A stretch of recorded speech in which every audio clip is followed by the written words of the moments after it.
எங்கம்மா வேலை நடக்குது? ஒரு வேலையும் நடக்கல. திருவள்ளுவர் கோயில் நீ தானப்பா பாக்குறேன், வேலையே நடக்கலையா? ஏன்? இந்த கோவிலுக்கு 1 கோடி ரூபாய் நிதி ஒதுக்கி இருக்கோம், என்னப்பா இது ஒரு வேலையும் நடக்கல?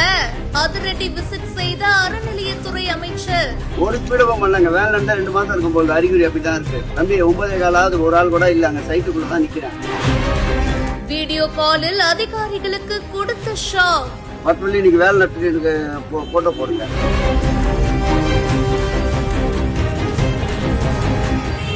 வடசென்னை திருவொற்றியூர் நெடுஞ்சாலை பகுதியில் அமைஞ்சிருக்கிற திருவள்ளுவர் திருக்கோவில் சாலை விரிவாக்க பணிக்காக கடந்த 10 வருஷத்துக்கு முன்னாடி இடிக்கப்பட்டதா கூறப்படும் நிலையில இந்த கோவிலை இப்ப புதுசா கட்டணும் அப்படின்னு சொல்லிட்டு கோரிக்கை வந்திருக்கு. இந்து சமய அறநிலையத்துறை சார்பில் 1 கோடி ரூபாய் இந்த கோவிலுக்காக நிதி ஒதுக்கீடும் செய்யப்பட்டிருக்கு. அந்த பகுதிக்கு ஒரு காலேஜ் ஆய்வு பண்றதுக்கு அமைச்சர் அவர்கள் வந்திருக்காரு. அப்போ இந்த கோவிலை பார்த்திருக்காரு.